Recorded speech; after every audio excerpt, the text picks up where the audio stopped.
and of the Son, and of the Holy Spirit. Amen. Dear brothers and sisters, welcome to this time of sharing of the Word of God. Today is Tuesday of the 17th week in ordinary time. First reading. A reading from the book of Jeremiah, chapter 14, verse 17b to 22. Let my eyes run down with tears night and day, and let them not cease. For the virgin daughter of my people is struck down with a great wound, with a very grievous blow. If I go out into the field, behold, those slain by the sword. And if I enter the city, behold, the diseases of famine. For both prophets and priests play their trade through the land, and have no knowledge. Have you utterly rejected Judah? Does your soul love Zion? Why have you struck us down so that there is no healing for us? We looked for peace, but no good came. For a time of healing, but behold, terrors. We acknowledge our wickedness, O Lord, and the iniquity of our fathers, for we have sinned against you. Do not stamp us, for your name's sake. Do not dishonor your glorious throne. Remember, and do not break your covenant with us. Are there any among the false gods of the nation that can bring rain? Or can the heavens give showers? Are you not He, O Lord, our God? We set our hope on you, for you do all these things. The word of the Lord. Thanks be to God. The responsorial psalm from the Psalm 79. Do not remember against us the guilt of former times. Let your compassion hasten to meet us, for we have been brought very low. Help us, O God our Savior, for the sake of the glory of your name. Free us and forgive us our sins, because of your name. Let the groans of the prisoners come before you. Your strong arm reprieve those condemned to die. Then we, your people, the flock of your pasture, will give you thanks forever and ever. From age to age, we will account your praise.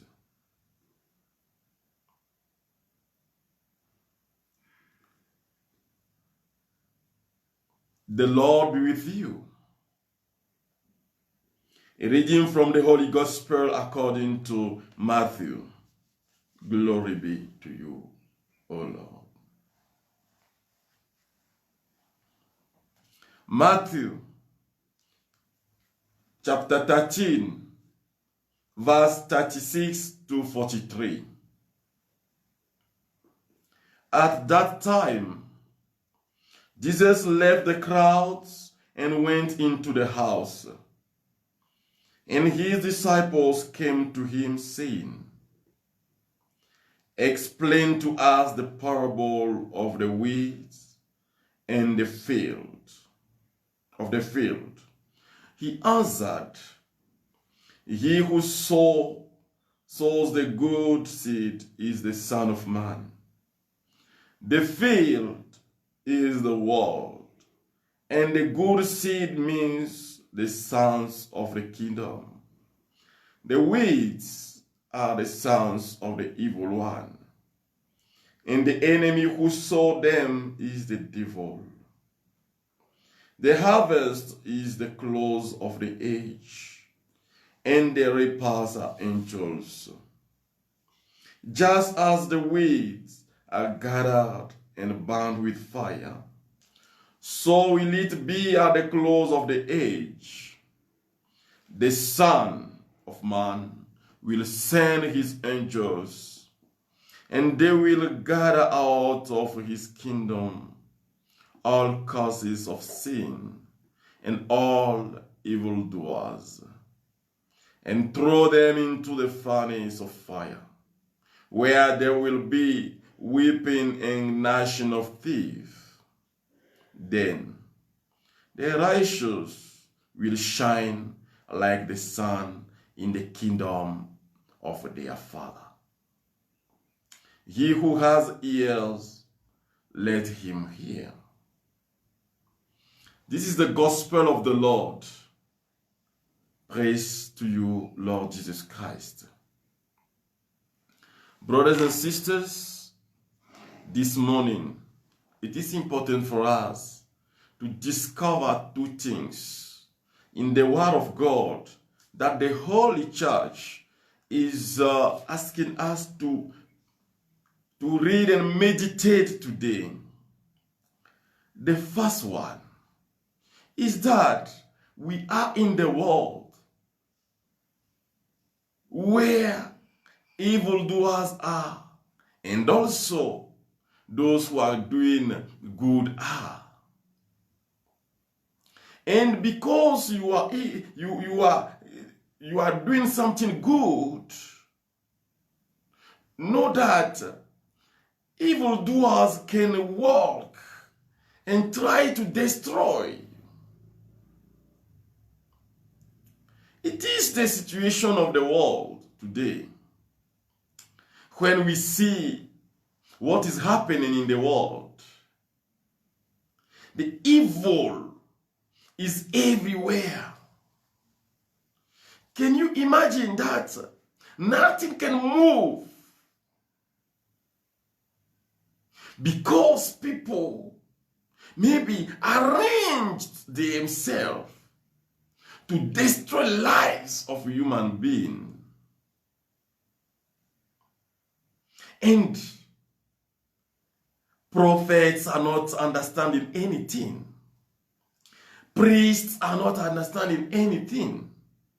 Even bishops are not understanding anything. Even the Pope is not understanding anything.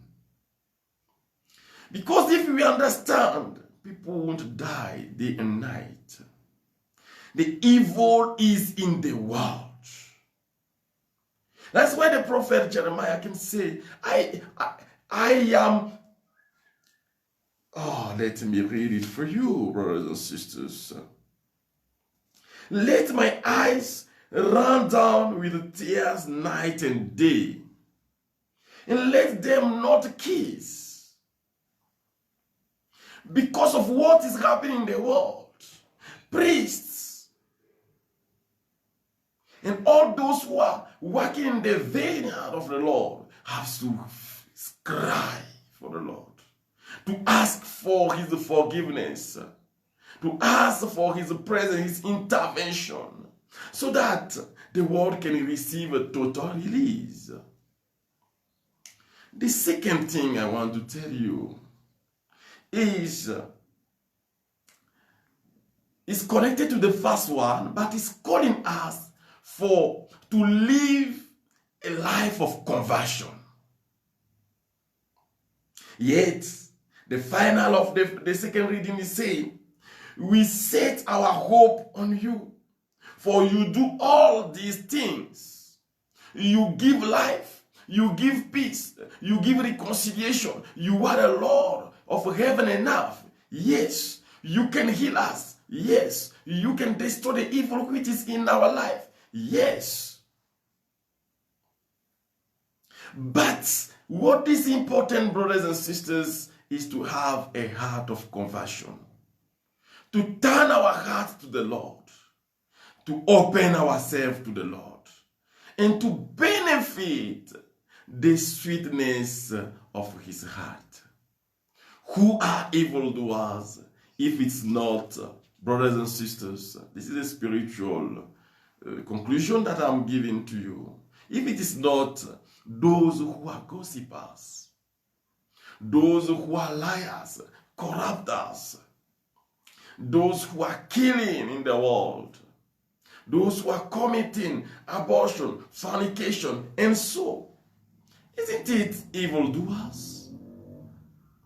But what God wants from every one of us is a life full of solidarity, a life full of unity, a life full of reconciliation, to help others and build that world which is a place which will be the kingdom of God, that everyone can feel himself free and loved by God. So today, we'll pray for two things. The first one is to request the presence of God in our life. May he destroy our hearts, which are very hard, and give us the grace of conversion. And the second one, may God heal the world from all the evil that is happening in the world. You are Alpha and Omega. We worship you, O Lord. You are worthy to be praised. You are Alpha and Omega. We worship you, O Lord. You are worthy to be praised. In the name of Jesus Christ, I destroy all the actions of the enemy in your life. And I am asking God that all the works that you are doing on yourself to change become for you today. May all these works become for you a grace of conversion. So many are suffering on their way of conversion because it's not easy. See the sin you want to live for God. In the name of Jesus Christ, receive the strength. Receive the spiritual force which can help you to grow and to leave sin. Wherever you are, because of the words of the Pope, that you can say something to God and receive. If you are sincere and you are doing it in truth, you can receive total forgiveness. Confess wherever you are your sins to God and receive the grace of conversion today. Receive the power of conversion today. Receive the grace of Jesus Christ in your life. Now, brothers and sisters, wherever you are, search your hearts and present to God the evil that is happening in your life. Your sickness. It can be a problem in your business. Tell Jesus Christ And I declare in the name of Jesus Christ of Nazareth, through the power of the Holy Trinity, I destroy all the actions of the enemy in your life. It can be a physical sickness. It can be a spiritual sickness. It can be a psychological sickness. Through the power of Jesus Christ, I destroy it in your life. And I proclaim that forever and ever, you experience the peace, the reconciliation, the healing of Jesus Christ our Lord, who lives and reigns with the Father in the unity of the Holy Spirit forever and ever. Amen. The Lord be with you. The Almighty God bless you, the Father and the Son and the Holy Spirit. Amen. Go in peace, brothers and sisters. Tomorrow we'll meet again at 8 a.m. to share the Word of God and to pray for it with each other and ask God to visit us. It will be every day, brothers and sisters. God bless you.